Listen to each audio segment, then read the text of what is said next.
Assalamu alaikum, Shajib bhai. It's 8 o'clock. Walaikum assalam, Wasif. How are you, Shajib bhai? I'm fine, thank you, Wasif. Well, thank you for joining us on our webinar, Shajib bhai.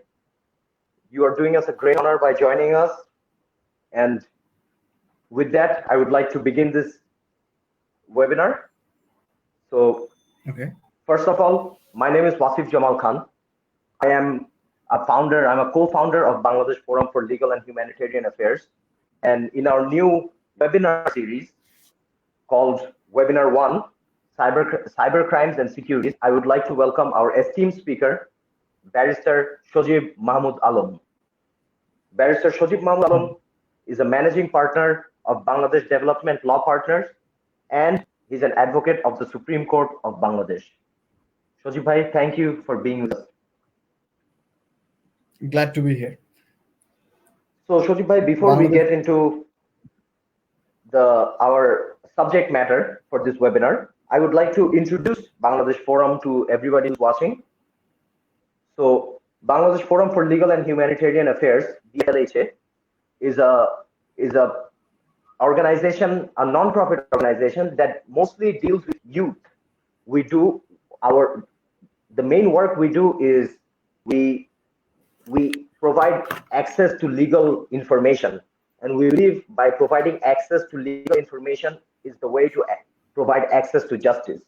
So as we deal with the youth, what we do is we organize seminars, interactive seminars where we speak on certain legal matters. Then we organize conferences where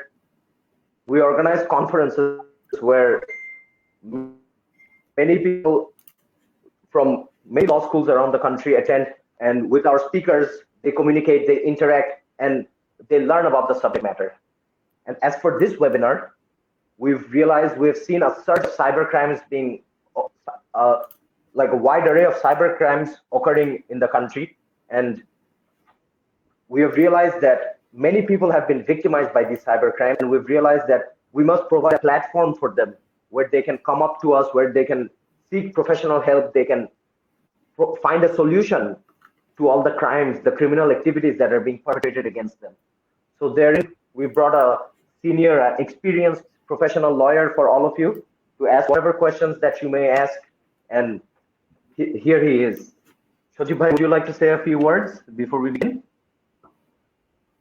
Hi, Wasif, thank you so much for inviting me. And it is an honor to represent Bangladesh Law Partners and to be here on the first webinar of Bangladesh Forum for Legal and Humanitarian Affairs. আমি আপনাদের কাজ বহুদিন ধরেই follow করছি। বিগত এক বছরে আপনারা যে সেমিনার করেছেন এবং বিভিন্ন পাবলিক ইভেন্ট অর্গানাইজ করেছেন, অনলাইন ইভেন্ট অর্গানাইজ করেছেন, আমাদের চেম্বার এবং আমাদের আইনজীবী সমাজ তা ফলো করে, এবং আমরা মনে করি যে হ্যাঁ, এরকম প্রতিষ্ঠান যদি আরো থাকতো, হয়তো আমাদের সময় যদি আরো থাকতো, আমরা হয়তো আরো অনেক শিখতাম। এবং বাংলাদেশে আসলে যারা victim, people who get involved in the criminal justice system, they do not have many places to go to. যা দু একটা আছে এগুলো সেন্ট্রালাইজড, ঢাকা কেন্দ্রিক, এবং দেখা যায় যে এদের ওয়েব প্রেজেন্স এরকম নাই। তো বাংলাদেশের বিভিন্ন স্থান থেকে, এমনকি দেশের বাইরে থেকেও যখন কেউ কোনো হিউম্যান রাইটস ইস্যুস কিংবা লিগাল ইস্যুস নিয়ে যদি কোনো প্রশ্ন থাকে কিংবা কেউ যদি ভিকটিম হয়, আসলে যাওয়ার কোনো জায়গা থাকে না।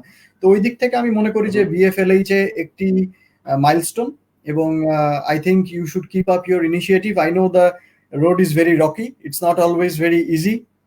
সবসময় আসলে বাংলাদেশের প্রেক্ষাপটে যেভাবে ইচ্ছা সেভাবে কাজ করা যায় না, অনেক রকম নানান রকম চ্যালেঞ্জেস থাকে।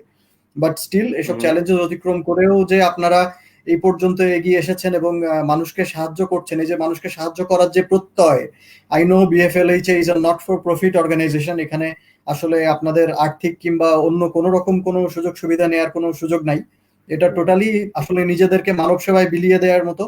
তো সেটা আসলে আমাদের আইনজীবী হিসেবে আমরা আইন সমাজের একজন রিপ্রেজেন্টেটিভ হিসেবে বলতে পারি, উই রিয়েলি অ্যাপ্রিশিয়েট দ্যাট। এবং I would like to start off by giving thanks to BFLHA, its founders and all the workers. Thank you. Thank you, Shojib bhai. Thank you. Those are some very nice words from you. It honors us, and we appreciate and support not only this event but our other events where professional lawyers who do not need to take up their time to participate with us, to participate with the youth population. There's no financial benefit, as you said, to still volunteer to come to our platform, to help teach, to help articulate what the law tells you, to help people understand what their rights are, and when a criminal offense has been perpetrated against them, how to seek justice. That is the epitome of the legal justice system. And I believe with the help of senior lawyers such as yourself, maybe we won't be able to reach to every corner of the country, but as many people that come to us, if we can provide them with basic idea of what their next legal steps should be, I think that is the best benefit that we can get from our forum, from our organization, from collaborating with lawyers like yourself. Inshallah, there is a long way for you to go. Thank you, Shojib bhai. So Shojib bhai, would you like to start, get into the discussion regarding cyber crimes now? No? হ্যাঁ, sure. So cyber crimes দিয়ে শুরু করি, and we will be expecting some questions from the viewers to interact with us. কারোর যদি real life কোনো problems থাকে, already আমরা অনেক প্রশ্ন পেয়েছি, ওয়াসিফ অনেক প্রশ্ন পেয়েছে আমি জানি, এবং আমরা সেই প্রশ্নগুলোর উত্তর দেওয়ার চেষ্টা করব, অ্যাডভাইস দেওয়ার চেষ্টা করব। ইন দ্য মিন টাইম আমাদেরকে দেখতে দেখতে কারোর যদি কোনো কোয়েরি থাকে, অ্যানোনিমাসলি আমাদেরকে মেসেজ দিতে পারেন, অথবা আমাদের ফেসবুকে যে পেজ আছে BFLH এর, সেখানে আপনারা একটা কোশ্চেন দিতে পারেন, it will be totally anonymous, অথবা নিচে কমেন্ট সেকশনে আপনারা কমেন্ট করে কোশ্চেন করতে পারেন, আমরা অ্যান্সার করার চেষ্টা করব। তো আমাদের আজকের টপিকটা আসলে একটা খুবই মডার্ন এবং নতুন একটা টপিক, ফ্রেশ টপিক যেটাকে বলে। আমাদের আজকের টপিক হচ্ছে আপনার cyber crimes and security, dimension of crime. It's a new dimension of crime. Yeah, it's a fresh breed of criminals that we are dealing with right now. এবং এটা থেকে আসলে কিভাবে নিজেদেরকে প্রোটেক্ট করা যায়, এবং যদি ভিকটিম হয়েই থাকি তাহলে আমাদের প্রতিকার আসলে কি। তো এখানে আসলে শুরু করা ভালো যে আসলে সাইবার ক্রাইম জিনিসটা কি। সাইবার ক্রাইমের অর্থ ব্যাপক। সাইবার ক্রাইমের অর্থ যদি ছোটভাবে বলতে হয় তাহলে বলতে হবে যে কম্পিউটার এবং ইন্টারনেট অথবা ডিজিটাল যে কোনো ডিভাইস যার সাথে ইন্টারনেট কানেক্টিভিটি করা যায়, কিংবা যেখানে তথ্য সুরক্ষিত থাকে, সংরক্ষিত থাকে, সেরকম কোনো ডিভাইসকে অস্ত্র হিসাবে ব্যবহার করে কোনো মানুষের এগেনস্টে কিছু করা, অথবা অন্য যে কোনো উপায়ে এরকম ডিজিটাল ডিভাইস কিংবা ডিজিটাল সিস্টেমস, কম্পিউটার নেটওয়ার্কসকে কোনো রকম ক্ষতি করা, এইটাকে আমরা সাইবার ক্রাইমস বলি। এর ভিতরে আসলে অনেক কিছু পড়ে। কমন এক্সাম্পল হচ্ছে cyber harassment, online harassment, cyber bullying, identity theft, spreading gossip, গুজব ছড়ানো যেটাকে আমরা বলি, ইনসাইটিং ভায়োলেন্স, সন্ত্রাসী কাজকর্ম করা, ফ্রড করা ইন্টারনেট ইউজ করে কিংবা টেকনোলজি ইউজ করে। এখানে যে শুধুমাত্র কম্পিউটার ইউজ করেই কিংবা ল্যাপটপ, আইপ্যাড ইউজ করে যে ক্রাইমস হবে সেটা না, it can be a multitude of things. So আমরা এখন রিসেন্টলি যেটা দেখছি যে প্রচুর পরিমাণে বিকাশ ফ্রড হচ্ছে, এগুলো সবই সাইবার ক্রাইম। তো আমাদের দেখা যাচ্ছে যে আমি আজকে এই ওয়েবিনারের জন্য প্রিপারেশনের অংশ হিসেবে বিটিআরসির কিছু তথ্য দেখছিলাম। তো বিটিআরসির তথ্য হিসেবে বিগত 90 দিনে বাংলাদেশ থেকে ইন্টারনেট ব্যবহারকারীর সংখ্যা হচ্ছে 10,32,00,000, which is around 60-65% of our population. তো 65 of our population যদি ইন্টারনেট ইউজ করে, তো বুঝতে হবে বাকিরা সবাই বাচ্চা কিংবা বয়োবৃদ্ধ, কিংবা একেবারেই যারা কোনোভাবেই ইন্টারনেট কিংবা কম্পিউটার অ্যাক্সেস করতে পারেন না। কারণ আজকাল তো মোবাইলে ইন্টারনেট চলে আসার কারণে দেখা গেছে যে 92%, বিটিআরসি তথ্য অনুযায়ী 92% of the internet users from Bangladesh use their mobile devices. তো অনেক সময় দেখা যায় যে আসলে আমাদের আজকে আমরা আরেকটা আলোচনার যে সেগমেন্ট, যে আসলে সাইবার ক্রাইম যারা করে সবাই কিন্তু they are not full bred criminals, কিংবা they are not career criminals. অনেকে অ্যাক্সিডেন্টাল ক্রিমিনালসও হয়ে যাচ্ছে। দেখা যাচ্ছে যে যে জিনিসটা শেয়ার করা উচিত না সেই জিনিসটা শেয়ার করে দিল, হয়তো শোনা কথা একটা গুজব সে ছড়িয়ে দিল, সেটা ভাইরাল হয়ে গেল, সেটার কারণে দেখা গেল কোথাও ভায়োলেন্স হলো, কিংবা সেটার কারণে নিরাপত্তা বিঘ্নিত হলো কারোর, তখন এটা দেখা যায় যে সাইবার ক্রাইমসে একটি দণ্ডিত অপরাধ হিসেবে গণ্য হয়, এবং তখন দেখা যায় যে থানা, পুলিশ, মামলা একটি দেখা যায় যে সারা জীবনের জন্য একটা ভোগান্তি, যেটাকে বলে একটা ক্রিমিনাল রেকর্ড হয়ে যাওয়া আসলে একটা মানুষের, এটা একটা massive stigma in our society. তো আমরা এই জিনিসগুলো নিয়ে আজকে আলোচনা করবো। আর এর বাইরেও যে ইস্যুগুলা থাকে, ইন্টারনেট ট্রলিং কিংবা এই যে ফেক প্রোফাইল করা, এবং আমাদের দেখা যাচ্ছে যে এখন ভিকটিমদের একটা মেজরিটি অংশ হচ্ছে ফিমেলস, যে মহিলাদেরকে সাবজেক্ট করে, মেয়েদেরকে সাবজেক্ট করে, এবং ইয়াং টিনেজার্স দেখা যাচ্ছে যে এদেরকে একটা গোষ্ঠী কিংবা একটা certain kind of online criminals তারা এদেরকে টার্গেট করে বিভিন্ন রকম ক্রাইমস করছে। এই জিনিসগুলোকে আমরা আসলে কিভাবে প্রিভেন্ট করতে পারি এবং আমাদের আসলে Right. প্রতিকার কি, আমরা একটা ক্রাইম হয়ে গেলে কোথায় যেতে হয়, কি করতে হয়, যেহেতু এটা নতুন আসলে সবাই এই ব্যাপারে অজ্ঞ না। আসলে আইনটা আছে 2018 সালের আইন, এর আগে 2016 সালের একটা আইন ছিল, সেটা এখনো আছে, কিছু ধারা বিলুপ্ত করে 2018 সালে যখন ডিজিটাল নিরাপত্তা আইন করা হলো, এটার ব্যাপারে এখনো ওইভাবে অ্যাওয়ারনেস রেইজ করা নাই। তো আমরা Right. আশা করছি যে এরকম ওয়েবিনার কিংবা অনলাইনে এখন বিভিন্ন এনজিও এবং বিভিন্ন প্রতিষ্ঠান বিএফএলএইচ এর মতো তারা এরকম যে সেমিনার গুলো করছে, এ থেকে আমাদের দেশের মানুষ উপকৃত হবে, আরো শিখবে, নিজেদেরকে সচেতন করবে, নিজের পরিবার বর্গকে সচেতন করবে, আশেপাশের মানুষজনকে সচেতন করবে এবং এই ক্রাইমস গুলো স্টপ করবে। তো আমি আর কথা না বাড়াই ওয়াসিফ, আমি since you are the host of the show, you should be able to run it yourself. So আমরা কোথায় যাব, এরপরে আমাদের নেক্সট স্টেপ কি? So সজীব ভাই, লাইক ইউ সেড, আমরাও বেশ অনেক কিছু প্রশ্ন পেয়েছি, কিন্তু অনেকেই যারা প্রশ্ন করেছে ওরা ওদের আইডেন্টিটি অ্যানোনিমাস রাখতে প্রিফার করেছে। But before we get into those questions, as a student of myself, as a potential lawyer, I also have a few questions for you. So can I begin with those? Yeah, sure. Please. That's what I'm here for. So Shojit, as a practicing lawyer, and of course, as everybody is aware that we've been in lockdown for almost about 3 months now.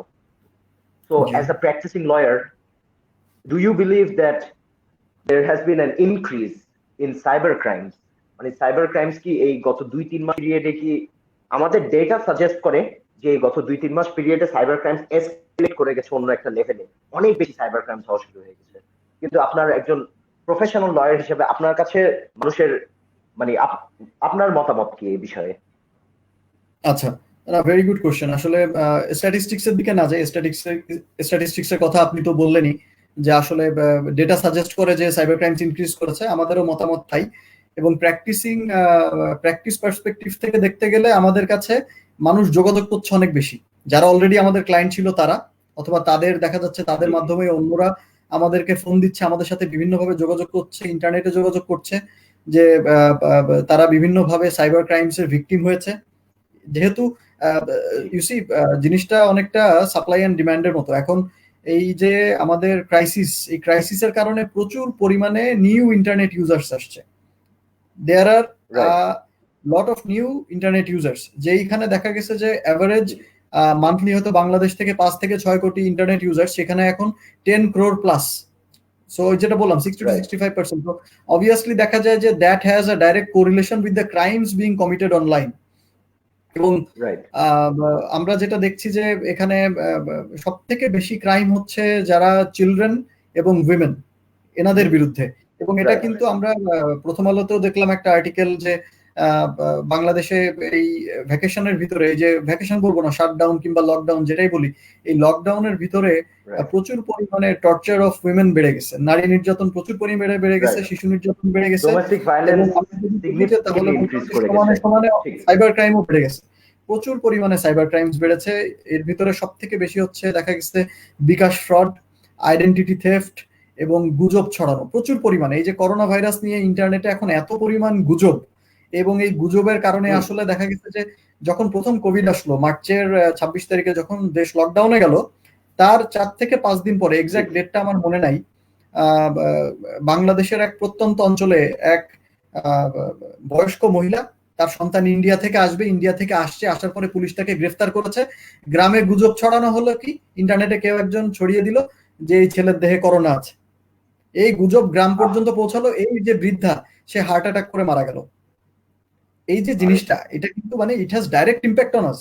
শুধুমাত্র যে মানসিক কিংবা আমাদের অনেকে ভাবে যে ইন্টারনেটে গুজব কিংবা ইটস এ রিটেন ওয়ার্ড, আমাদের হয়তো শারীরিক কোনো ক্ষতি হচ্ছে না, but it's far from the truth. Ultimately, cyber crimes has a direct impact on our daily and personal lives. তো আমরা মনে করি যে এই ক্রাইসিসে শর্ট অ্যান্সার যদি বলি যে ম্যাসিভ ইনক্রিজ হয়েছে, সাইবার ক্রাইমসের ম্যাসিভ ইনক্রিজ হয়েছে। এবং এখন তো আমাদের কোর্ট কাচারি মোটামুটি বন্ধ, ভার্চুয়াল কোর্টে সীমিত আকারে চলছে, সব মামলার ফাইলিংও এখন নিচ্ছে না। আমি মনে করি যে থানায় তো প্রচুর পরিমাণে মামলা হচ্ছেই, অনেক সেকশন আছে যেই মামলাগুলো থানায় করা যায় না, এবং অনেক ক্ষেত্রে থানা পুলিশ আসলে মামলা নেয়ও না, রাইট, তথ্যপাত্রের কোর্টে গিয়ে করতে হয়। সংকটের কারণে। তো আমরা দেখবো যে কোর্ট খোলার পরে প্রচুর পরিমাণে there will be an influx of legal cases related to cyber crimes. Right. তো সজীব ভাই, আপনি একটা কথা বলেছেন যেমন যেটা অনেক লেখালেখি হয়েছে আজকাল এটা নিয়ে, যেটা হচ্ছে 2/3, 3/2 ভিকটিমস অফ সাইবার ক্রাইমস হচ্ছে উইমেন, রাইট? কিন্তু সজীব ভাই, যে জিনিসটা নিয়ে বেশি কথা বলা হয় না তা হচ্ছে যারা এই সাইবার ক্রাইমটা কমিট করে, যারা এই ক্রিমিনাল অ্যাক্টিভিটিটা করে, তাদের মধ্যে বেশিরভাগ the larger percentile of the cyber criminals হচ্ছে ইউথ পপুলেশন থেকে আসে।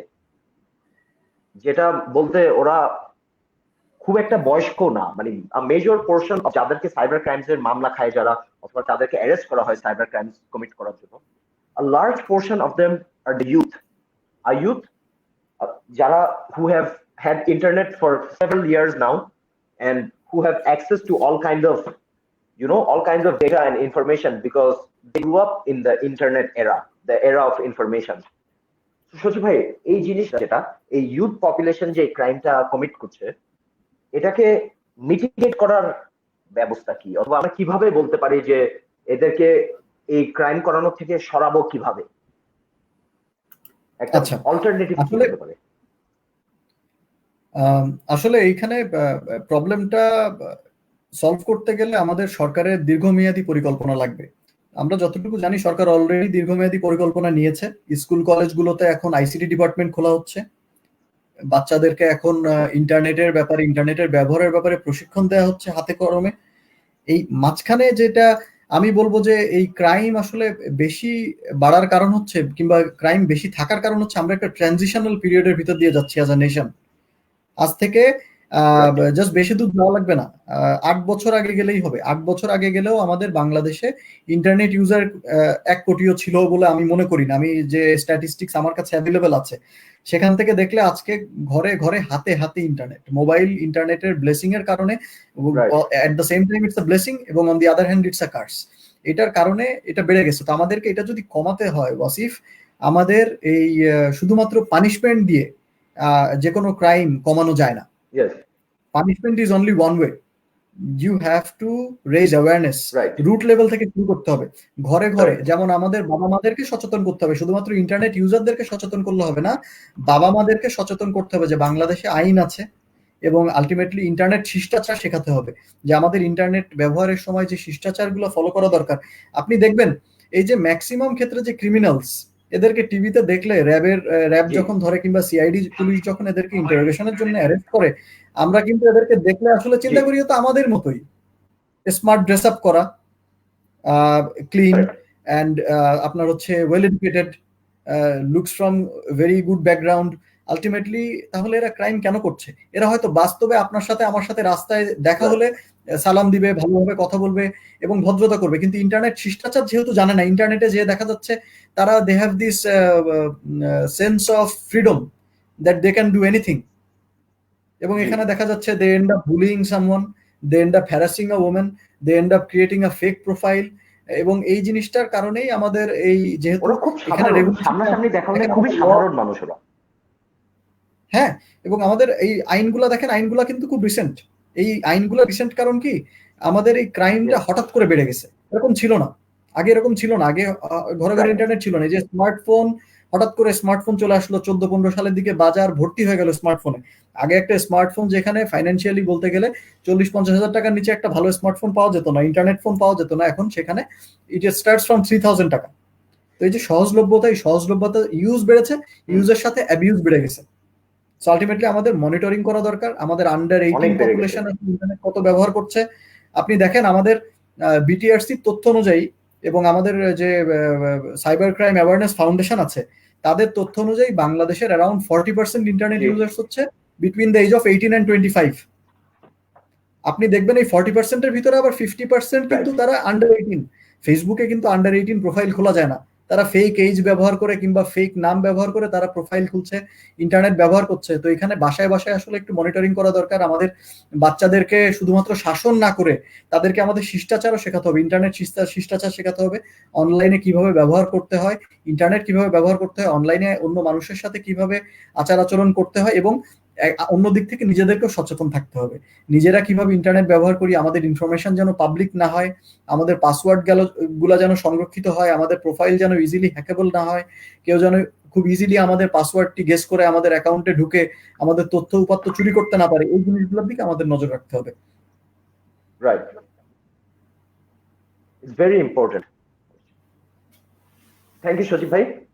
Very elaborate answer. I hope এটা যিনি আপনি ask করেছেন আপনার কোয়েশ্চেনটা অ্যান্সার হলো। এবং সজীব ভাই আমি তাহলে ভিকটিমদের পাঠানো একটা কোয়েশ্চেনে মুভ অন করি। Is that okay? জি, প্লিজ। ওকে। সজীব ভাই একজন বলছে যে there are cases where one party relationship might send a private photo to the other party and later on the party that received the private photos has been blackmailed because of it. যে receive করেছে private photo সে যে send করেছে তাকে blackmail করেছে এই বিষয়ে। তারপর এমনও হয়েছে যে ও এটা অন্যকে সার্কুলেট করেছে অথবা ও পাবলিক প্ল্যাটফর্মে এই ছবিটা রিলিজ করে দিয়েছে, যেটা যার ফটোটা এটা করেছে সে তো ওর রেপুটেশন, সেলফ এস্টিম অনেক লসেস বেয়ার করে, অনেক ইনটেনশনাল লসেস বেয়ার করে পার্সনটা এটার জন্য। তো যাতে এরকম একটা ক্রাইম কমিটেড হয় ও কি করতে পারে সজীব ভাই? ওর what is the solution that they may seek? আচ্ছা, আসলে ক্ষতি তো যা হওয়ার তার অনেকটা ক্ষতি হয়ে গেছে তার জীবনের।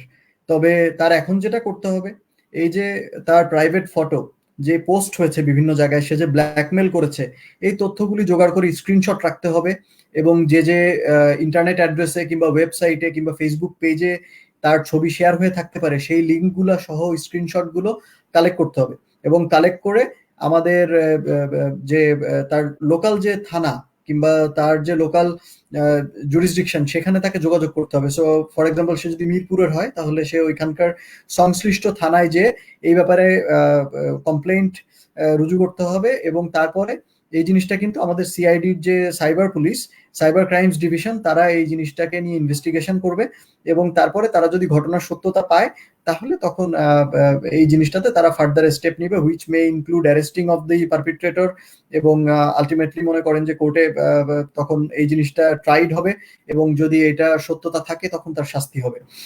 এবং তার যদি এখানে থানা পুলিশের কাছে সে যদি মামলা করতে না পারে, মামলা যদি নিতে অপারগতা প্রকাশ করে, আমাদের ডিএমপির সাইবার ক্রাইম সেল আছে, সেখানেও যোগাযোগ করতে পারে, অথবা আমাদের ঢাকায় যে সাইবার ক্রাইমস ট্রাইব্যুনাল আছে সে ট্রাইব্যুনালেও মামলা দায়ের করতে পারে।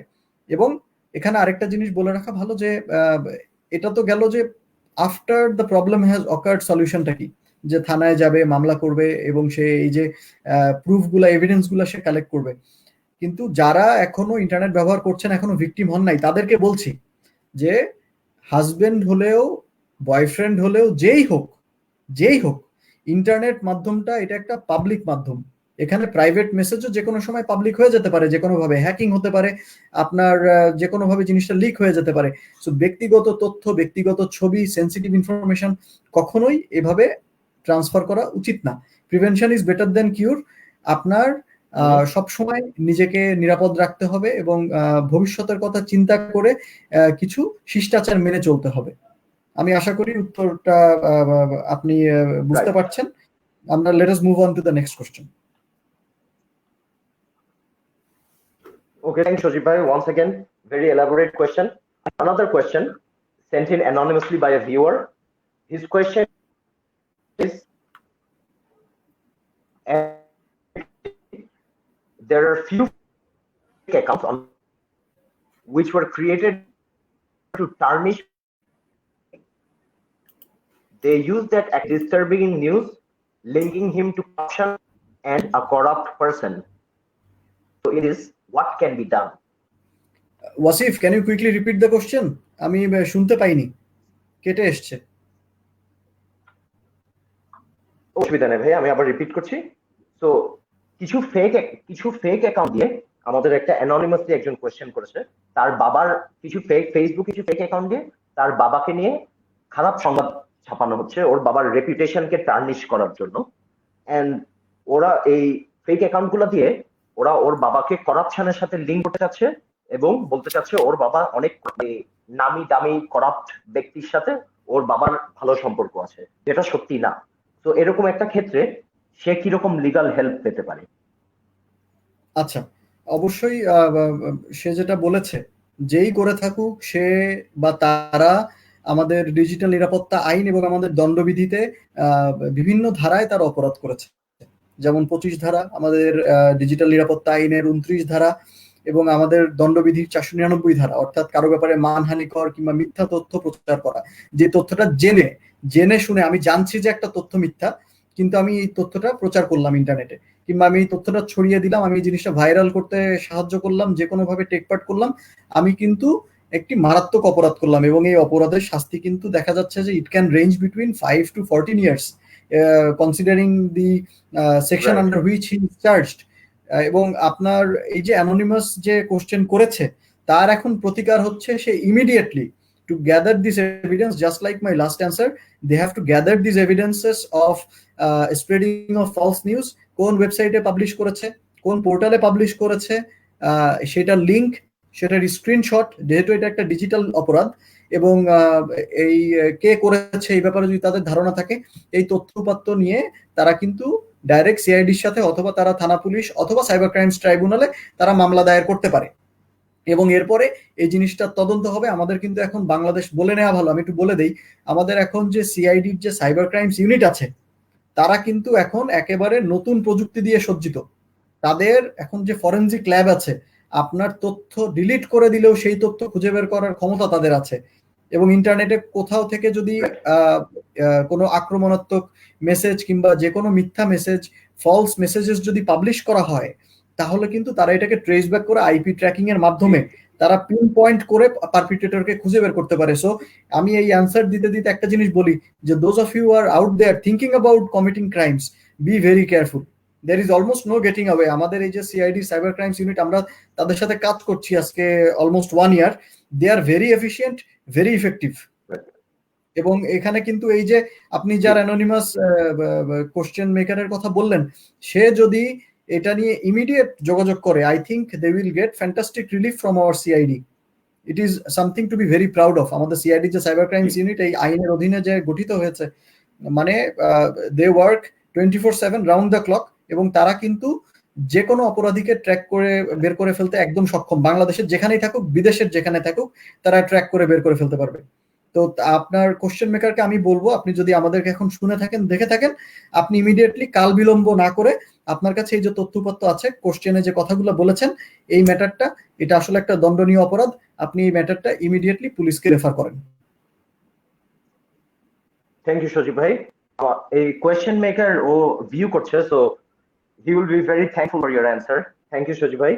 So we are getting a lot of questions right now. আমাদের কমেন্টে বেশ কিছু প্রশ্ন হয়ে গেছে, তাহলে আমি শুরু করি কমেন্ট থেকে কয়েকটা। By all means, please. So Shama Karin নামের একজন মহিলা জিজ্ঞেস করেছেন, I have a question. What are the laws in place to punish hackers? আচ্ছা, আমাদের যে ডিজিটাল নিরাপত্তা আইন আছে, আমাদের ডিজিটাল নিরাপত্তা আইনেই হ্যাকিং এর ব্যাপারে হ্যাকিং এর ডেফিনিশন দেওয়া আছে, এবং হ্যাকিং এর অপরাধের শাস্তি, হ্যাকিং এর ব্যাখ্যা, এবং হ্যাকিং এর এগেনস্টে যে কম্পেনসেশন, এই ম্যাটারে বলা আছে। তো আমাদের আইনের দিকে যদি চোখ দেই, ডিজিটাল নিরাপত্তা আইন, খুব বেশি টেকনিক্যাল ডিটেলসে যদি না যাই, তাহলে যে প্রশ্নকারীকে আমি বলতে চাই যে আপনি আমাদের আইনের সেকশন 34 রেফার করবেন, এবং সেকশন 35, এই সেকশনগুলোতে কিন্তু হ্যাকিং এর ব্যাপারে বলা আছে। এবং শুরুতেও বিভিন্ন জায়গায় দেখা গেছে যে আমাদের section 17, section 18 of the digital security act deals with this information, যে কম্পিউটার সিস্টেমে ঢোকাটা কিংবা কারোর তথ্য চুরি করা, সরকারি হোক কিংবা ব্যক্তিগত তথ্য হোক, এটা যদি ইনফরমেশন টেকনোলজি কিংবা ডিজিটাল ডিভাইস ইউজ করে যদি এই তথ্য চুরি করা হয়, কিংবা তথ্য বিন্যাসের কোনো পরিবর্তন করা হয়, কোডিং এর পরিবর্তন করা হয়, তাহলে কিন্তু সেটা হ্যাকিং বলে গণ্য হবে, এবং সেটা একটি দণ্ডনীয় অপরাধ। আমাদের আইনে হ্যাকিং এর যে ডেফিনিশনটা দেয়া আছে, সেটা আমি যদি একটু বলি, it is to destroy, change, format, cancel any information of the computer data storage, or to reduce the value or suitability of its of that information or of that system। ঠিক আছে, এবং এখানে আমাদের মনে রাখতে হবে যে হ্যাকিং কিন্তু যখন আমি অন্য কারোর ফেসবুক কিংবা অন্য কারোর পার্সোনাল প্রোফাইল সেখানে আমি পাসওয়ার্ড গেস করে কিংবা আমি সেখানে হয়তো বিভিন্ন রকম মেকানিজম কিংবা সফটওয়্যার ইউজ করে যদি আমি প্রবেশ করি, আলটিমেটলি সেটা কিন্তু হ্যাকিং এর পর্যায়ে পড়ে। আমাদের ডেফিনিশনটা একটু ওয়াইড রাখা হয়েছে আইনে, এটা নিয়ে বেশ সমালোচনাও আছে, আবার এটা পজিটিভ সাইডও আছে। So again, criminals be aware, hacking is a very serious crime. এটার সর্বোচ্চ শাস্তি আমাদের দেয়া আছে 14 বছরের কারাদণ্ড হতে পারে, 1 কোটি টাকা জরিমানা হতে পারে, অথবা দুটোই হতে পারে। আর যদি কেউ সেকেন্ড টাইম হ্যাকিং করে ধরা খায়, একেবারে life imprisonment. So B very careful.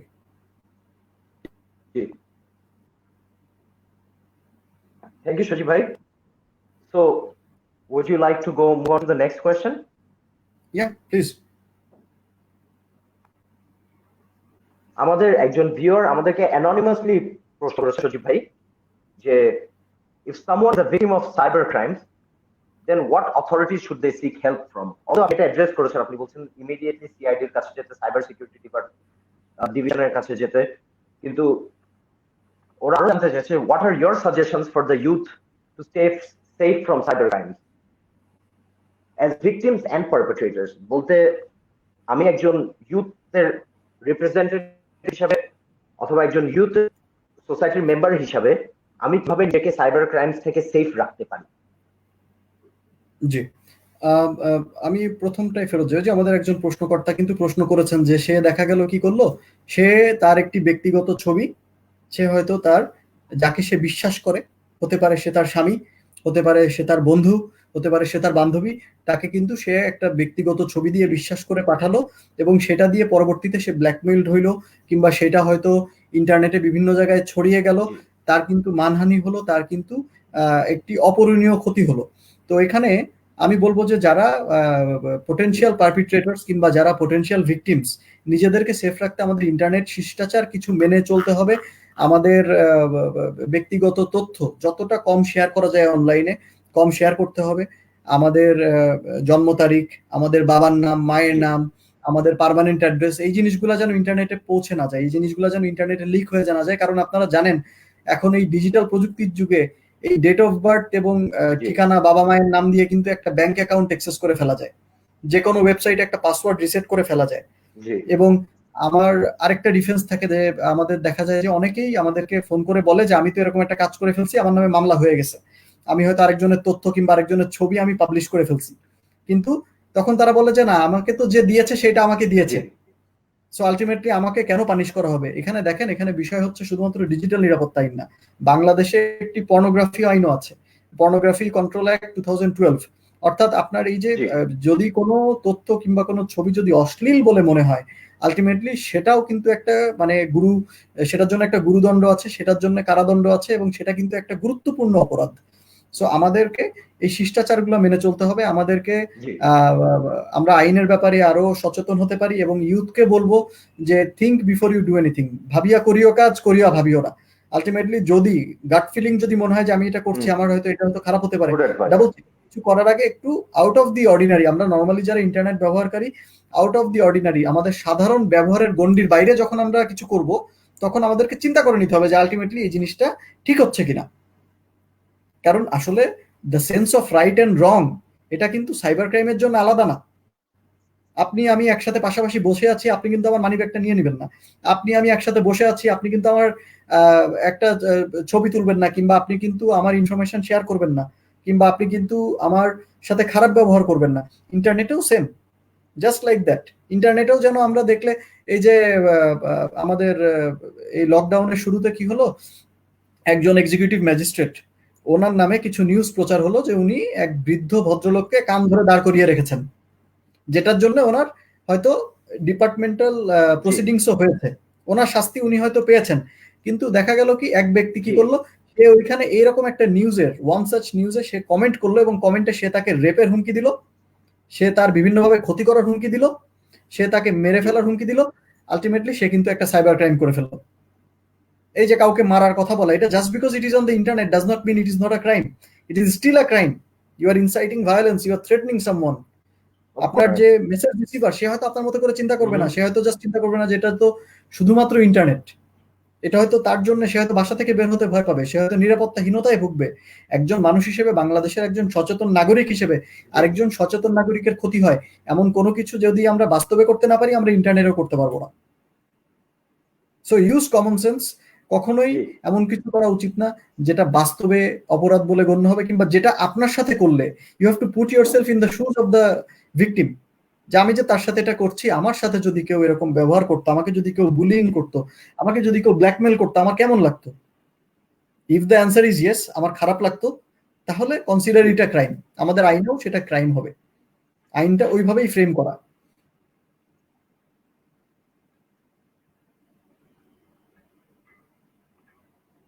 আর এই যে বিএফএলএইচএ, তারপরে আমাদের এই যে সাইবার ক্রাইমস অ্যাওয়ারনেস ফাউন্ডেশন, আমাদের সিআইডির যে হোম পেজ, এসব বিভিন্ন স্থানে ডিএমপির যে সাইবার সেল, এসব জায়গায় গেলে কিন্তু আপনারা প্রচুর পরিমাণে তথ্য পাবেন যে কি ধরনের অপরাধ করা যাবে, কি ধরনের কি ধরনের অপরাধ করা যাবে না, অপরাধ থেকে নিজেকে কিভাবে সুরক্ষিত রাখা যাবে, এবং কিভাবে অপরাধ করা থেকে বিরত রাখা যাবে। যেমন ফেক নিউজ শেয়ার করা যাবে না। ফেক নিউজ কিভাবে বুঝবেন? হঠাৎ করে ফেসবুকে যেটাই আসবে সেটাই বিশ্বাস করা যাবে না। কোনো কিছু শেয়ার করার আগে ভেরিফাই করে নিতে হবে যে আমি যে এই নিউজটা শেয়ার করছি, এই নিউজটা শেয়ার করার আগে আমি দেখে নেই এটা প্রথম আলোতে এসেছে কিনা, এটা ডেইলি স্টারে এসেছে কিনা, চ্যানেল আইতে এসেছে কিনা। যদি অন্য কোথাও না দেখি তাহলে মোটামুটি ধরে নিতে হবে যে প্রফেশনাল যারা, বাংলাদেশের ম্যাসিভ প্রথম আলোর রিডারশিপ হচ্ছে কোটি কোটি রিডারশিপ, তারা যেখানে এই নিউজটা ছাপাচ্ছে না, তাহলে বুঝে নিতে হবে যে এই নিউজটা most probably this is not right, this is fake. Share করা থেকে আমরা বিরত থাকবো। এভাবে আমরা যেটা করব সেটা হচ্ছে আমরা একটা সুরক্ষিত ইন্টারনেট সমাজ গড়ে তুলবো, এবং আমরা একে অপরের প্রতি যে শিষ্টাচার সেটা মেনে চলবো, অপরাধ করা থেকে বিরত থাকবো। ভিকটিম দেখা যাবে যে সেখানে আমরা নিজেদেরকে যেন ভিকটিম হতে না হয়, সেই ব্যাপারে আমরা সচেতন থাকবো। জি সজীব ভাই, আমাদের আরো অনেক কোয়েশ্চেন জমে গেছে, তো আমরা নেক্সট কোয়েশ্চেন মুভ অন করি। জি প্লিজ। জি, তো সজীব, নেক্সট কোয়েশ্চেন হচ্ছে, sir, do you think for security reasons everything that happens on the internet should be analyzed by public security services? Please give your own opinion regarding this matter. Thank you. আচ্ছা, তো entrapment, this is a very sensitive question. My opinion is that the security agencies should not be able to monitor everything that goes on the internet. আমি যখন private communication করছি আমার ওয়াইফের সাথে, আমি যখন প্রাইভেট কমিউনিকেশন করছি আমার ফ্রেন্ডের সাথে, তখন এটা পাবলিক এজেন্সি, গভর্নমেন্ট এজেন্সি এই জিনিসটা মনিটর করবে, জিনিসটা আসলে সঠিক আমার মনে হয় না।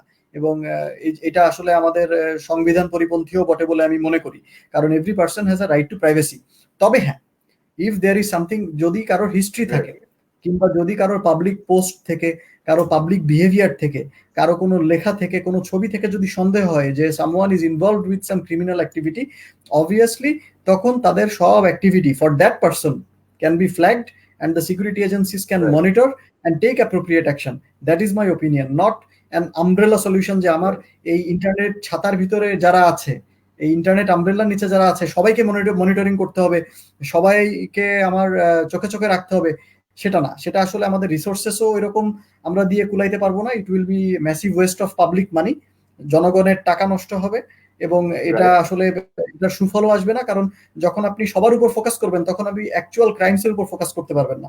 তো আমি যেটা আমার এক্সপেরিয়েন্সে দেখি, আমাদের যে ডিএমপির সেল আছে, সাইবার সেল, এবং আমাদের সাইবার ইউনিট যে আছে আমাদের সিআইডির, they are very efficient at monitoring these things. They have softwares এবং security systems in place to monitor and flag potentially harmful contents on the internet.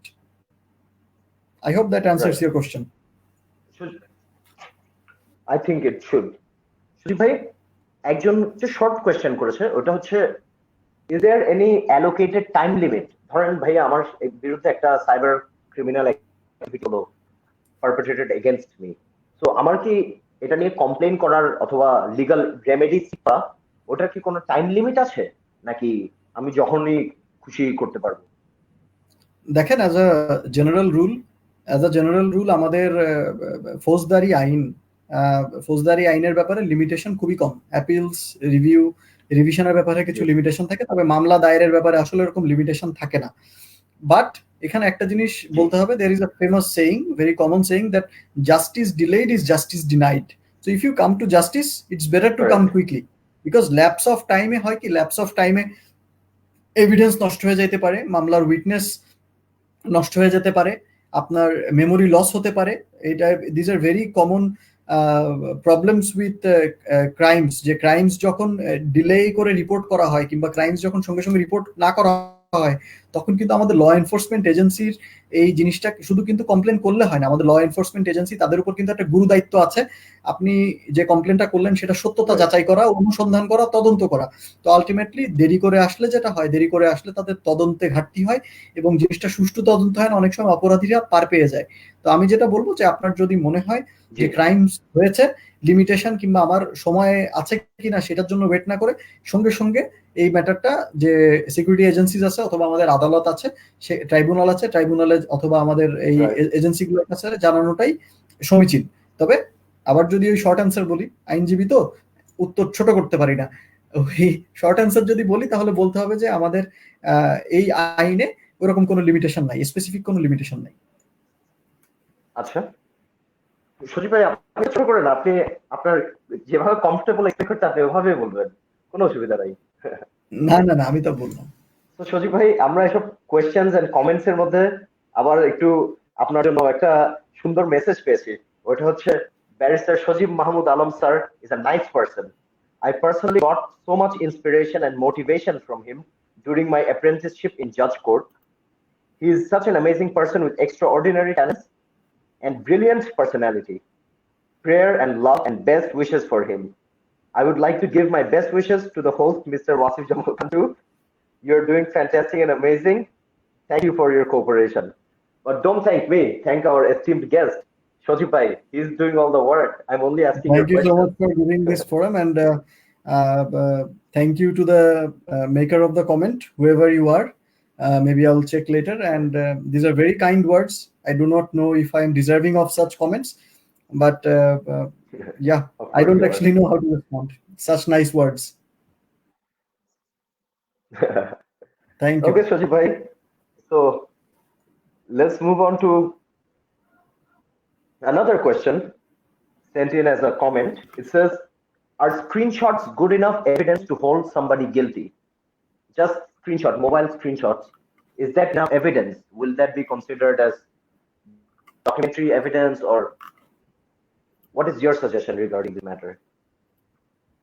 আচ্ছা, আমরা এই ব্যাপারে আমাদের বিজ্ঞ সাইবার ট্রাইব্যুনালের যে বিচারক মহোদয় আছেন, তাদের কাছ থেকে আমরা যে ইনস্ট্রাকশনগুলো পাই এবং আমরা যে ফিডব্যাকটা পাই, সেটা হচ্ছে স্ক্রিনশট দেখেন, শুধু স্ক্রিনশটের এগেনস্টে একটা মানুষকে কনভিক্ট করা যায় না। একটা স্ক্রিনশট, এটা ডক্টর করা যে স্ক্রিনশট, এটাকেও তথ্য প্রযুক্তি ব্যবহার করে নানাভাবে চেঞ্জ করা যায়, বিকৃত করা যায়। সো আমাদের যে অ্যাকচুয়াল প্রক্রিয়াটা আছে, প্রক্রিয়াটা কিন্তু এত সিম্পল না। আমাদের দেখা যায় যে একটা স্ক্রিনশটের ভিতরে যে ওয়েব লিঙ্কটা থাকে, এই ওয়েব লিঙ্কটা ব্যবহার করে এবং পারিপার্শ্বিক আরো অনেক তথ্যপাত্র ব্যবহার করে কিন্তু তখন এই ম্যাটারটা সিআইডির কাছে রেফার হয়, এবং সিআইডির এই যে সাইবার ক্রাইমস ইউনিট যারা আছেন, তাদের ফরেনজিক ল্যাবে তখন যেটা হয় সেটা হচ্ছে এই ভিকটিমের যে কম্পিউটার সিস্টেম, পারপিট্রেটর থাকলে পারপিট্রেটর কম্পিউটার সিস্টেম, পারপিট্রেটর যদি খুঁজে না পায় তাহলে ভিকটিমের কম্পিউটার সিস্টেম ইউজ করেই এবং ইন্টারনেট হিস্ট্রি ইউজ করে স্ক্রিনশট থেকে যতটুকু তথ্য পাওয়া যায় সেই তথ্যটা দিয়ে আমাদের ফরেনজিক ল্যাব তখন কি করে, এই পারপিট্রেটরকে ট্র্যাক ডাউন করে, ট্রেস করে। হয়তো একটু সময় লাগে, বাট ট্রেস করে। সো শুধুমাত্র স্ক্রিনশট যখন নেবেন, স্ক্রিনশটের সঙ্গে সঙ্গে লিঙ্কের কপিটাও রেখে দিবেন, সেটাও important. As much information as you can gather. যে পোস্টার, সে পোস্ট করেছে, সেই পোস্টটা, কারণ পোস্টটা ডিলিট হয়ে যেতে পারে, সো পোস্ট যে করেছে তার প্রোফাইলের একটা লিঙ্ক, এই জিনিসগুলো যখনই কোনো অপরাধ দেখবো আমরা অপরাধ দেখলে বসে থাকবো না। আমরা অপরাধ দেখলে সঙ্গে সঙ্গে, অপরাধটা আমার বিরুদ্ধে হোক আর যার বিরুদ্ধেই হোক, আমরা কিন্তু তথ্যগুলি কালেক্ট করে রেখে দিব। তথ্যগুলি কালেক্ট করে রেখে দিয়ে পরবর্তীতে আমরা সেটা আইন শৃঙ্খলা রক্ষাকারী বাহিনী অথবা আমাদের ট্রাইব্যুনালের কাছে হস্তান্তর করব। এটার ইনভেস্টিগেশন হবে এবং in many cases, in most cases, perpetrators are tracked down and punished. Okay. সজীব ভাই, একজন একটা প্রশ্ন করছে, ও জানতে চায়, I have a question. What if one person threatens the other that he or she could leak obscene materials on internet platforms but hasn't leaked it yet? O threaten করছে যে ও leak করবে, কিন্তু এখনো লিক করেনি। তো যাকে বলছে ও leak করে, যাকে ব্ল্যাকমেল করা হচ্ছে, একজন প্রফেশনাল লয়ার হিসেবে আপনার ওর প্রতি অ্যাডভাইস কি? দেখেন, লিক করা লাগবে না। এই যে থ্রেট করছে, এই threat is enough of a crime. আমাদের আইনে কিন্তু এই যে আপনার এই threatening someone over the internet, আমাদের এই ইন্টারনেট মাধ্যম ব্যবহার করে কাউকে থ্রেট করা, কাউকে অফেন্সিভ কথাবার্তা বলা, প্রোপাগান্ডা ছড়ানো কিংবা মিথ্যা তথ্য দেয়া, এই জিনিসটা কিন্তু কমপ্লিটলি ইল্লিগাল। আপনি কোনোভাবেই এটা করতে পারেন না। এই যে তথ্য, সে হয়তো একটা মেসেজ দিল যে আমি তোমার অবসিন ম্যাটেরিয়াল কিংবা তোমার ছবি কিংবা এই জিনিসটা আমি ইয়ে করে দিব, ইন্টারনেটে লিক করে দিব। এই জিনিসটা আমাদের দণ্ডবিধির দেখা গেছে 506 ধারায় it can amount two criminal intimidation, হুমকি ধামকির পর্যায়ে পড়তে পারে। আবার এই জিনিসটা আমাদের যে ডিজিটাল নিরাপত্তা আইন আছে, ডিজিটাল নিরাপত্তা আইনের 25 ধারায় পড়তে পারে। ঠিক আছে, 25 ধারায় বলা হচ্ছে যে আক্রমণাত্মক মিথ্যা বা ভীতি প্রদর্শক তথ্য উপাত্ত প্রেরণ প্রকাশ ইত্যাদি।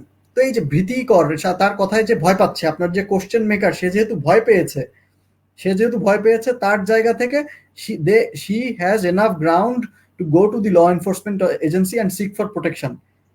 এই ল এনফোর্সমেন্ট এজেন্সি কিন্তু খুব সচেতন, তারা কিন্তু ক্রাইমটা হওয়া পর্যন্ত ওয়েট করে। তারা প্রিএমপ্টিভ মেজার্স নেবে। Sorry?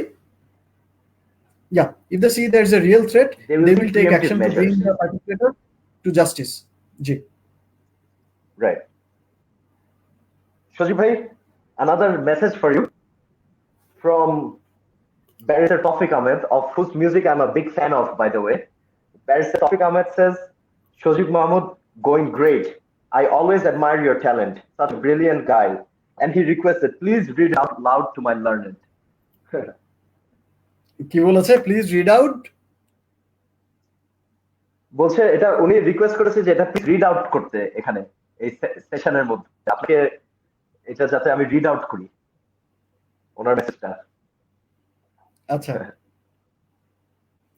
well, thank you Barrister Tawfiq Ahmed bhai, we're a big fan of your music, we're a big fan of your work. Thank you for watching, we appreciate it very much. Yeah, he's a great guy, Tawfiq bhai. You should call him sometime, and he's a great rapper too, not just a lawyer. And oh yeah, I'm a big fan of his music. I'm a big fan of his music.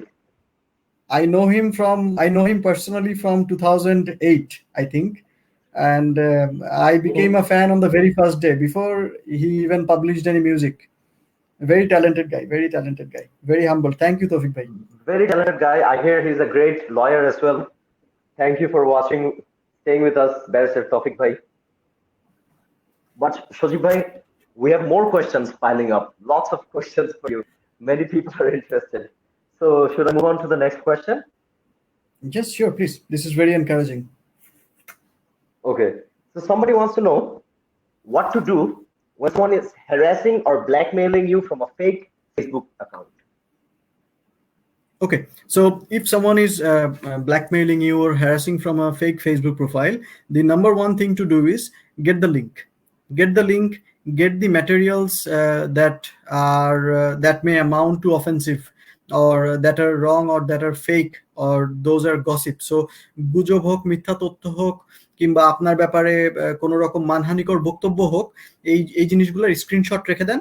আপনার যেই page থেকে জিনিসটা করা হচ্ছে কিংবা যে profile থেকে করা হচ্ছে, প্রোফাইলের লিঙ্কটা কালেক্ট করে রেখে দেন, এবং contact ডিএমপি's cyber security cell immediately, or you may go to your local police station and refer the case to CID through them. So immediately এটা অ্যাকশন নিলে কিন্তু আমাদের সিআইডি তখন যেটা করবে, যে ব্যক্তিগতভাবে আপনার যেটা করার ক্ষমতা নাই সেটা তখন সিআইডি করবে। সিআইডির ফরেনজিক ল্যাব তখন এই জিনিসটাকে ট্র্যাক ডাউন করবে এবং আইপি ট্র্যাকিং এর মাধ্যমে একেবারে পিন পয়েন্ট করতে পারবে পারপিট্রেটরকে। সো কোনোভাবেই দেরি করা সমীচীন হবে না। যদি এরকম কোনো কিছু দেখেন হচ্ছে নিজের জীবনে, আর কোনো অপরাধী কিন্তু ছোট অপরাধ না, কিংবা মনে করবেন না যে নিজের সমস্যা, এই সমস্যাটা আমার হচ্ছে, থাক এটা নিয়ে পুলিশকে বদার করব, কিংবা হয়তো এটা maybe I do not matter, but you matter, everyone matters. আমাদের এই যে law enforcement agencies, they take this things very seriously. So give them an opportunity, refer this matter to the police. আমাদের system এখন অনেক modern হয়েছে, আমাদের policing system এখন state of the art. তাদেরকে এই জিনিসটা রেফার করেন, they will bring an end to this. এবং এই সবাই মিলে যখন আমরা সাইবার ক্রাইমগুলো রিপোর্ট করব, আলটিমেটলি কিন্তু তখন সাইবার ক্রিমিনালস Right. কিংবা নতুন যারা পোটেনশিয়াল ক্রিমিনালস আছে, যারা চিন্তা ভাবনা করছে এরকম কিছু করার, তারা কিন্তু তখন ভয় পাবে।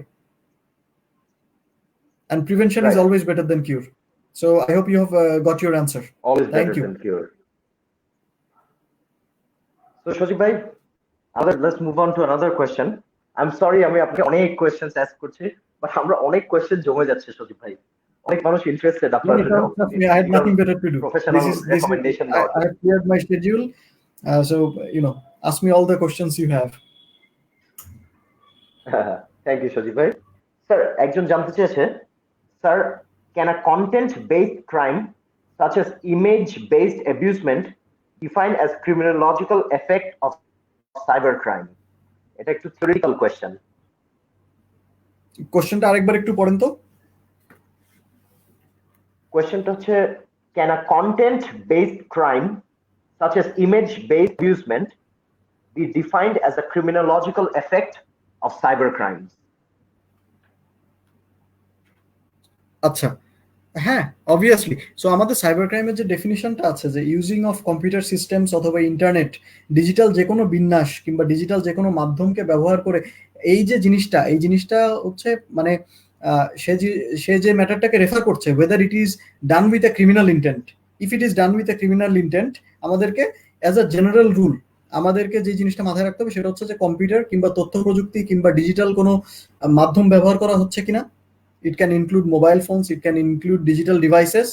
এবং এই জিনিসটা দিয়ে যে কাজটা করা হচ্ছে, কোশ্চেনেবল ম্যাটারটা রেইজ হচ্ছে যে কারণে, সেই জিনিসটা ক্রিমিনাল ইন্টেন্ট নিয়ে করা হচ্ছে কিনা, সেই জিনিসটা আমাদেরকে মাথায় রাখতে হবে। যদি ক্রিমিনাল ইন্টেন্ট নিয়ে করা হয়ে থাকে, then obviously this will fall within the ambit of cyber crimes. Right. Thank you, Shojib bhai. So next question. Can you mention somebody's name on social media and say derogatory things about them, insult them personally with the motive of defaming them? Would that be a crime? যে আমি কাউকে নিয়ে একটা status দিলাম, আমি ওকে defame করার চেষ্টা করছি, আমি ওকে ইনসাল্ট ওর রেপুটেশনকে টার্নিশ করার চেষ্টা করছি, ওইটা কি একটা ক্রাইম হবে নাকি ফ্রিডম অফ স্পিচের আন্ডারে পড়বে? অফকোর্স এটা ক্রাইম হবে, অফকোর্স ক্রাইম হবে। আপনি যখনই কারোর নামে দেখেন, কোশ্চেন মেকার আসলে ওইখানে হিন্ট দিয়ে দেয়। সে যদি বলতো যে আমি কারোর ব্যাপারে লিখতে পারবো কিনা, আপনি লিখতে পারবেন, কিন্তু ডেরিভেটরি যদি হয় কিংবা ডেফামেটরি যদি হয়, তাহলে না লেখাটাই উত্তম। যদিও there is a saying that truth is a defence to defamation, যে কেউ যদি খারাপ কিছু করে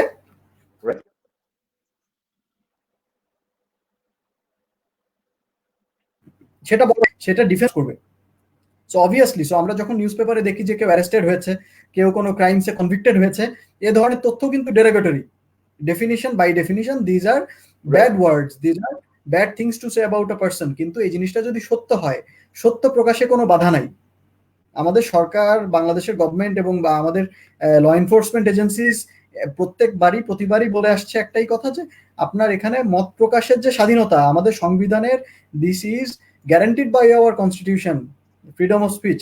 মত প্রকাশের স্বাধীনতা সবার আছে, কিন্তু সেই মত প্রকাশ করতে যে আমি যেন কারোর মানহানি না করি, আমি যেন কাউকে সামাজিকভাবে হেয় প্রতিপন্ন না করি, আমি যেন কারোর ধর্মীয় অনুভূতিতে আঘাত না করি, আমি যেন কোনো ধর্মের ব্যাপারে কোনো বাজে মন্তব্য না করি, এই জিনিসটার দিকে লক্ষ্য রাখতে হবে। যদি করে ফেলি তাহলে কিন্তু আমি বিশাল অপরাধ করে ফেললাম। এবং এই যে করে ফেললাম, আমি পোস্ট করে ডিলিট করে দিলাম, ইন দ্য মিন টাইম কেউ একটা স্ক্রিনশট নিয়ে রাখলো, কেউ একটা লিঙ্ক নিয়ে রাখলো, এটা কিন্তু অপরাধ। এবং এই জিনিসটা যদি আমাদের ল এনফোর্সমেন্ট এজেন্সি পর্যন্ত যায়, there is a big price to pay. আমাদের এই ডিজিটাল নিরাপত্তা আইনে কিন্তু শুধুমাত্র যে জেল হাজত তা না, 3 লাখ, 5 লাখ, 10 লাখ, 30 লাখ, 1 কোটি, there is a lot of financial মানে কি বলবো burden as well যদি আপনার এগেইনস্টে কোনো ক্রাইম প্রুভ হয়। So be very careful, very careful.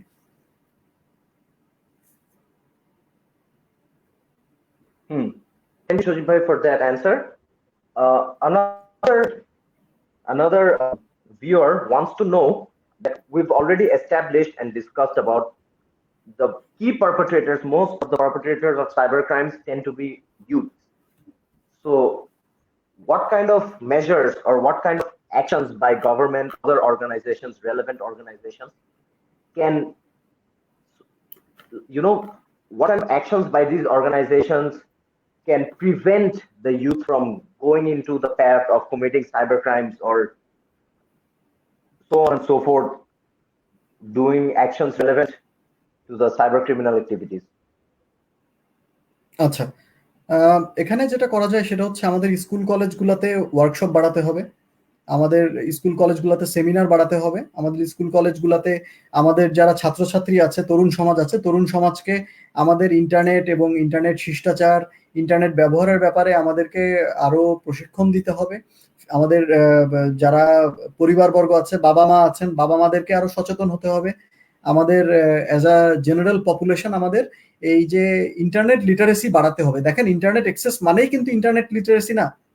আপনার কাছে কম্পিউটার আছে মানেই কিন্তু আপনি কম্পিউটার লিটারেট না। আপনার কাছে কিন্তু একটা ওই ফিজিক্সের একটা বই আছে মানেই কিন্তু আপনি ফিজিক্সে লিটারেট না। আমার এখানে দেখা গেছে যে রাষ্ট্রবিজ্ঞানের বই আছে, কিন্তু আমি রাষ্ট্রবিজ্ঞানে ওরকম লিটারেট না। I am still illiterate in political science, because প্রত্যেকটা বিষয় পড়ালেখার দরকার আছে, প্রত্যেকটা বিষয় প্রশিক্ষণের দরকার আছে। তো আমাদের রুট লেভেলে প্রশিক্ষণটা বাড়াতে হবে, ইন্টারনেট ব্যবহারে সচেতনতা বাড়াতে হবে। যদি কিছু ব্যাপার বলতে হয়, কমন কিছু ম্যাটার, যেমন একটা হচ্ছে ইন্টারনেট ব্যবহারের যে কোনো প্রোফাইল কিংবা যে কোনো সিস্টেমে স্ট্রং পাসওয়ার্ড ব্যবহার করতে হবে। সো আপার লেভেল লেটার এবং স্পেশাল ক্যারেক্টার্স ব্যবহার করেন। আপনার যে মোবাইলের সফটওয়্যার, আপনার কম্পিউটারের সফটওয়্যার, এই জিনিসগুলা আপনি আপডেটেড রাখেন। অপরিচিত ওয়েবসাইট থেকে কিছু ডাউনলোড করবেন না, অপরিচিত মানুষকে ফেসবুকে অ্যাড করবেন না, অপরিচিত মানুষকে ফ্রেন্ড রিকোয়েস্ট পাঠাবেন না, অপরিচিত কাউকে নিজের তথ্য দিবেন না। আপনার ফেসবুক প্রোফাইলে আপনার যে পোস্ট আছে, পারিবারিক পোস্টগুলা ফ্রেন্ডস এন্ড ফ্যামিলির ভিতরে রাখেন, পাবলিক করবেন না। যেন, কারণ সবসময় মনে করবেন there are criminals lurking outside, there are always people looking for your personal data, looking for your personal information. তারা কিন্তু এটাকে বিভিন্নভাবে ম্যানিপুলেট করে, বিভিন্নভাবে ইউজ করে। আপনি সেজে আপনার আত্মীয় স্বজনের কাছ থেকে দেখা গেল টাকা চাবে, টাকা নিবে। এগুলো ছোট ক্রাইম, আরো অনেক বড় বড় ক্রাইম হয়ে যাচ্ছে, কিডন্যাপিং হয়ে যাচ্ছে। আপনার এই internet cyber crimes leading to sex trafficking, child trafficking, rape, sexual harassment, pornography. This internet technology has opened up avenue for a lot of new crimes. So you have to be careful. আপনার বাসার নেটওয়ার্কটা আপনি secure রাখেন, বাসার ওয়াইফাইতে একটা password দেন। Password গুলো যেন predictable না হয়, আপনার পাসওয়ার্ড যেন আপনার জন্ম তারিখ না হয়, বাবা মার নাম না হয়, আপনার নিজের নাম না হয়, মোবাইল নাম্বার না হয়। এই দিকগুলোতে লক্ষ্য রাখতে হবে। আরো কিছু যেমন আছে, যেমন আপনাদের বাচ্চাদেরকে, যেটা আমি বারবার করে বলছি, আসলে এটা আমাদের যারা নতুন প্রজন্ম, যারা আসছে, যারা এখনো ক্লাস 4-5-এ পড়ে, যারা কয়েকদিনের ভিতরে মোবাইল ইউজ করবে, ইন্টারনেট ইউজ করবে, তাদেরকে সচেতন করতে হবে বাসায়। তাদেরকে শুধু ভিডিও দিয়ে দিলাম না, বাসায় ইন্টারনেট ইউজ হবে না, এইভাবে কিন্তু আপনি ক্রাইম রুখতে পারবেন না। ইন্টারনেটের অ্যাক্সেসও থাকবে, ব্যবহার থাকবে, সচেতনতাও থাকবে। সচেতনভাবে ব্যবহার করতে হবে, ঠিক আছে? আর এছাড়া আমাদের যা আছে সরকারি লেভেল থেকে, আমাদের গভর্নমেন্ট, আশা করি আমাদের গভর্নমেন্ট আরো স্টেপ নিবে। আমাদের গভর্নমেন্ট এই যে আইন, ডিজিটাল নিরাপত্তা আইন তো শুধু করেই শেষ না, আইনের ব্যাপারে সচেতনতা আরো বাড়তে হবে। আইনের ব্যাপারে এলাকায় এলাকায়, মহল্লায় মহল্লায়, ওয়ার্ডে ওয়ার্ডে, উপজেলায়, জেলা ভিত্তিক ভাবে ট্রেনিং এর ব্যবস্থা করতে হবে। আইনের ব্যাপারে মানুষকে সচেতন করতে হবে, মানুষকে বোঝাতে পারতে হবে। যে অনেকেই চিন্তা করে যে, ওই যে বললাম প্রথমে, যে কম্পিউটার নাই, আমি তো মোবাইল দিয়ে জিনিসটা করেছি, মোবাইলে একটা মেসেজ পাঠিয়েছি কিংবা একটা ছবি তুলে আরেকজনকে পাঠিয়েছি, এটা কিভাবে অপরাধ হয়? আসলে এই যে আমাদের ডিজিটাল নিরাপত্তা আইন, এটা কিন্তু আমাদের সকলের নিরাপত্তার কথা চিন্তা করেই বানানো। প্রত্যেকটা আইনেই কিছু ভুল ত্রুটি, ভালো দিক মন্দ দিক থাকে, কিন্তু যেহেতু এটা একটা এনাক্টেড আইন, পার্লামেন্টারি এনাক্টেড ল, এটা যতদিন চেঞ্জ না হবে কিংবা এটার কিছু সেকশন যতদিন পর্যন্ত আমাদের উচ্চ আদালত থেকে চ্যালেঞ্জ করা না হবে, এইটাই কিন্তু এখন বাংলাদেশের প্রিভেইলিং ল। এটাকেই আমাদের মানতে হবে এবং এটাকে মেনেই আমাদেরকে নিরাপদ থাকতে হবে, এটাকে মেনেই আমাদেরকে অপরাধ থেকে দূরে থাকতে হবে।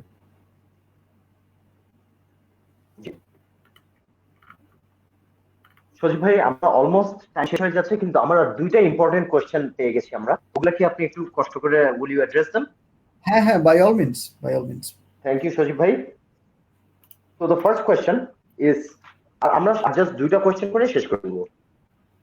So the first question, Shoji bhai, is if the law enforcement agency or DTRC mistakenly removes or blocks any of my information/posts that were uploaded to any online platforms, for example, the information posted without violating any law, whatever, what legal actions can I take against BTRC or the law enforcement agency that removed my content? আচ্ছা, এখানে কিন্তু আসলে একটা civil rights এর issue চলে আসছে। Civil rights issue চলে আসছে, প্রশ্নকর্তার প্রশ্ন যদি আমি সঠিকভাবে বুঝে থাকি যে আমার মতামত অনুযায়ী আমি যা করেছি সেটা অবৈধ না, আমি যেটা করেছি সেটা অবৈধ না, কিন্তু বিটিআরসি অ্যাজ আ রেগুলেটর অথবা ল এনফোর্সমেন্ট এজেন্সি যে কোনো ভাবে এই তথ্যটা তারা বন্ধ করে দিয়েছে কিংবা তথ্যটা রেস্ট্রিক্ট করেছে কিংবা তারা আমার এগেনস্টে কোনো অ্যাকশন নিয়েছে। সো নাম্বার ওয়ান হচ্ছে ল এনফোর্সমেন্ট এজেন্সি যদি এই ম্যাটারে ইনভলভ হয় তারা কিন্তু দেখবে এখানে কোনো ক্রাইমস হয়েছে কিনা। যদি কোনো ক্রাইম না হয় তারা কিন্তু তাদের অ্যাকশনটাকে রিভার্স করবে। তারপরেও যদি আপনার মনে হয় যে এটা করা উচিত হয়নি কিংবা বিটিআরসি যদি কোনোভাবে আপনার তথ্য সাসপেন্ড করে, দেখেন এগুলো খুব রেয়ার কেসেসে হয়, এগুলা কিন্তু মানে অহরহ হচ্ছে সেরকম না। এরকম যদি হয় তাহলে as with any other government agency, আপনার যদি মনে হয় যে government ultra vires beyond its power কোনো কাজ করেছে, গভর্নমেন্ট আনকনস্টিটিউশনাল কোনো কিছু করেছে, আপনার সাংবিধানিক অধিকার খর্ব হয়েছে, তাহলে আপনি কিন্তু আমাদের মহামান্য সুপ্রিম কোর্টের হাইকোর্ট বিভাগে রিট দায়ের করতে পারেন এবং রিট করে আপনি কিন্তু এরকম যে কোনো কার্যকলাপ, সরকারি কার্যকলাপ আপনি চ্যালেঞ্জ করতে পারেন। তখন হাইকোর্ট বিভাগ দেখবে এই জিনিসটার ভিতরে, তারা দে উইল লুক ইনটু যে এখানে আসলে গভর্নমেন্টের পার্টে কোনো ইলিগালিটি হয়েছে কিনা। I hope that has answered your question. তবে এখানে আরেকটা জিনিস বলে রাখা ভালো, ডাইরেক্ট এই হাইকোর্টে যাওয়ার আগে আপনি কিন্তু লিগাল নোটিশ কিংবা সরাসরি যোগাযোগ করেও আপনি বিটিআরসি এবং আমাদের যে ল এনফোর্সমেন্ট এজেন্সি তাদের কাছ থেকে আপনি ব্যাখ্যা চাইতে পারেন। যেহেতু তারা স্টপ করেছে তাদের কাছে নিশ্চয়ই কোনো না কোনো ব্যাখ্যা আছে। ব্যাখ্যা না পেলে তখনই আপনার লাস্ট রিসোর্ট হচ্ছে আমাদের মহামান্য সুপ্রিম কোর্টের হাইকোর্ট বিভাগ। জি, I hope that answers his question, Shoji bhai. I'm going to ask you one last question, তারপর আমরা এই এপিসোডের এন্ডিংটা ঘোষণা করব। সো ভাই একজন জানতে চাইছে, আসসালামু আলাইকুম, someone is threatening me over social media with a fake account. He is asking for 10 lakh taka. Already I did GD, but they are not doing anything about it. He is telling me that he will harm my family and is blackmailing with some fake photos. আচ্ছা, সে already GD করেছে, জিডিটার আসলে কি status সেটা এখন জানতে হবে। সে যে থানায় জিডি করেছে অ্যাকশন নেয়নি এখনো। হ্যাঁ, পুলিশ অ্যাকশন নেবে। পুলিশ অ্যাকশন নেওয়ার আগে পুলিশের অনেক এনকোয়ারি করতে হয়। সরাসরি দেখেন, আমি আপনার নামে নালিশ করলাম, নালিশটা মিথ্যা হতে পারে কিংবা নালিশটা হয়তো যে পর্যায়ে যেরকম ক্রিমিনাল আমি ভাবছি সেরকম ক্রিমিনাল না। আপনাকে যখন একটা ল এনফোর্সমেন্ট এজেন্সি বা পুলিশ বা সিআইডি যখন আপনাকে অ্যারেস্ট করবে, তখন কিন্তু আপনার কনস্টিটিউশনাল রাইট কিন্তু আছে যে you have the right to a fair trial, এবং আপনার কিন্তু পুলিশ বিনা কারণে আপনাকে গ্রেফতার করতে পারবে না। There has to be some legitimate reason. So হয়তো পুলিশ এনকোয়ারি করছে, যদি বেশি কাল বিলম্ব হয়ে থাকে, যদি মনে করেন যে আপনার এটা রিজনেবল না, পুলিশ বেশি সময় নিচ্ছে, আপনি কিন্তু জিডির কপি নিয়ে সরাসরি সিআইডিতে চলে যেতে পারেন। আপনি সরাসরি সিআইডিতে চলে যেতে পারেন, সিআইডি তখন জিনিসটা আমলে নিতে পারে। অথবা সিআইডি যদি তখনও আমলে না নেয়, তখন আপনাকে জিডির কপি নিয়ে বিজ্ঞ আইনজীবী মারফত আমাদের ঢাকায় যে সাইবার ক্রাইমস ট্রাইব্যুনাল আছে, তখন কিন্তু আপনি এই ট্রাইব্যুনালে মামলা দায়ের করতে পারবেন। ট্রাইব্যুনালে মামলা দায়ের করলে ট্রাইব্যুনাল প্রাথমিক ইন্সপেকশন শেষে আপনার জবানবন্দি নিয়ে যদি মনে করে there is enough reason to merit a case, তারা কিন্তু তখন এই জিনিসটাকে সিআইডি কে অর্ডার দিবে টু ইনভেস্টিগেট ফার্দার। আইন তখন আইনের গতিতে চলবে। আপনার এখন আমি আবার রিপিট করছি, যদি জিডি করে থাকেন, যেহেতু আইনি প্রক্রিয়ায় চলে গিয়েছেন, থানা পুলিশের সাথে আপনি যোগাযোগ করেন, আপনি ইনভেস্টিগেশন অফিসারকে দেখেন, আপনার জিডির উপরে একজন ইনভেস্টিগেশন অফিসারের নাম থাকবে, আয়োর সাথে আপনি যোগাযোগ করেন, তারকে আপনি জিজ্ঞাসা করেন আপনার তরফ থেকে কোনো ইনফরমেশন কোনোভাবে আপনি সহযোগিতা করতে পারেন কিনা। আপনি হয়তো কোনো তথ্য দিয়ে সহযোগিতা করতে পারেন, আপনি হয়তো যে ব্যক্তি এই যে ইয়েগুলা করছে হয়তো এই ব্যাপারে আপনি ব্যাখ্যা দিতে পারেন ফার্দার, এতে হয়তো তার ইনভেস্টিগেশনে সাহায্য হবে। অনেক সময় তারা ব্যস্ত থাকে, এখন দেখছেন করোনা ভাইরাসের প্যান্ডেমিকের কারণে আসলে আমাদের পুলিশ বাহিনীর সদস্য মিলিয়ে হাজার হাজার ল এনফোর্সমেন্ট এজেন্সি অফিসার্স এখন infected, there is a shortage of officers. তারা এখন বিভিন্ন কাজ নিয়ে হয়তো ব্যস্ত, হয়তো সবার ম্যাটারটাই গুরুত্বপূর্ণ, কিন্তু হয়তো যেভাবে যে গতিতে চলার দরকার ছিল সেই গতিতে চলে নাই। আপনি একটু নাচ দিলে, একটু যোগাযোগ করলে হয়তো তারা আপনাকে এই ব্যাটারে একটু আপডেট দিতে পারবে, হেল্প করতে পারবে, তখন আপনাকে আর ফার্দার অন্য কোথাও যাওয়া লাগবে না। আর যদি অন্য কোনো গতি না দেখেন, আমাদের আদালত আছে, আদালতে আপনার ম্যাটারটা আপনি রেফার করতে পারেন। আমাদের যে সাইবার ক্রাইমস ট্রাইব্যুনাল আছে ট্রাইব্যুনালের জজ সাহেব কিন্তু তখন এই জিনিসটি ইন্সপেক্ট করে যদি দেখেন যে ম্যাটারটাতে মেরিট আছে, সে তৎক্ষণাৎ মামলাটি সে অ্যাকসেপ্ট করতে পারে অথবা সিআইডি তে রেফার করতে পারে। I hope that answers your question.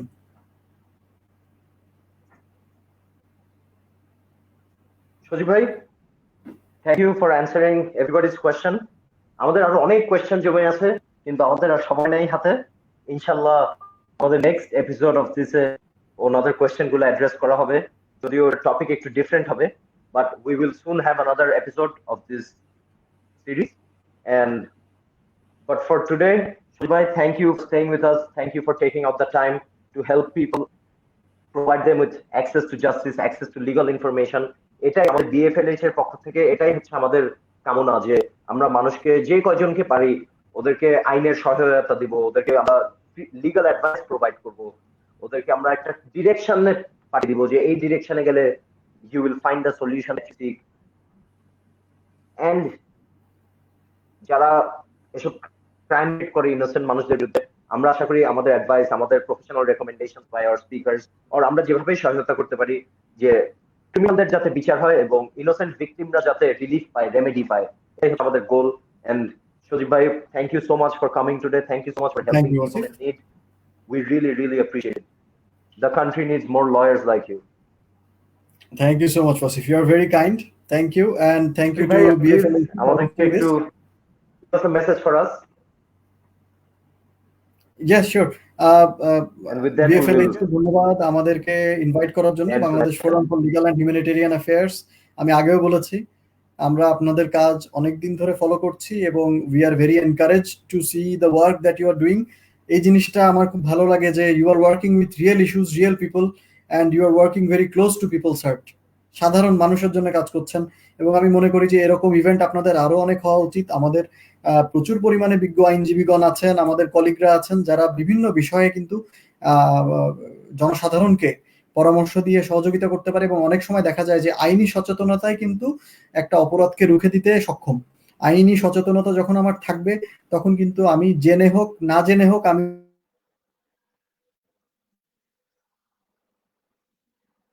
দেখা যাবে একটা অপরাধ ইনিশিয়েটিভটা নিল। আমি আশা করি ইনিশিয়েটিভটা অনেক দূর যাবে। এটা episode 1। Hope to see you in episode 100 ইনশাল্লাহ। এবং আমি ভিউয়ারদেরকে বলবো, যারা এখনো প্রশ্ন পাঠাচ্ছেন, সকল উত্তর দেওয়া সম্ভব না, তবে আমি আশা করি যে আমরা মোটামুটি একটা মেজরিটি সেকশন অফ ডিজিটাল নিরাপত্তা আইন, সাইবার ক্রাইমস এন্ড সিকিউরিটিজ আজকে আলোচনা করে ফেলেছি। যারা মাত্র জয়েন করেছেন কিংবা একটু আগে জয়েন করেছেন, আপনাদের প্রশ্নের উত্তর কিন্তু আমাদের এই ভিডিওটা বিএফএলএইচ এর পেজে থাকবে। সেখানে কিন্তু আপনারা প্রথম থেকে শুরু থেকে দেখলে আপনারা আশা করি আপনাদের অনেক প্রশ্নের উত্তর পেয়ে যাবেন।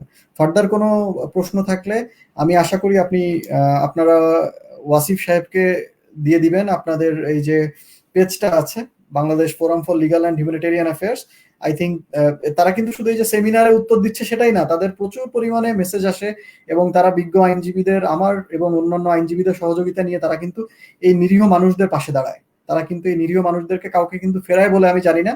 So the work you are doing, Wasif, is very encouraging. I would like to thank you from the legal community, and I would like to thank the viewers and friends who have watched this episode. I will now hand over the mic to Wasif. Thank you, Wasif. Thank you so much, Sojib bhai. These words encouraged me greatly, and it gives us more motivation to keep working for this goal, to continue pursuing our legal career, to continue associating with lawyers such as yourself who take their time out for pro bono legal service. Together, we can create a legal community that works for the people, not just for money, that works for justice, that works to enable access to justice in this country. And inshallah, we will have you as guests over soon again, so everybody can meet their favorite lawyer and ask him more questions. With that, I think we should end our session tonight. Thank you, Wasif. Thank you. Salam.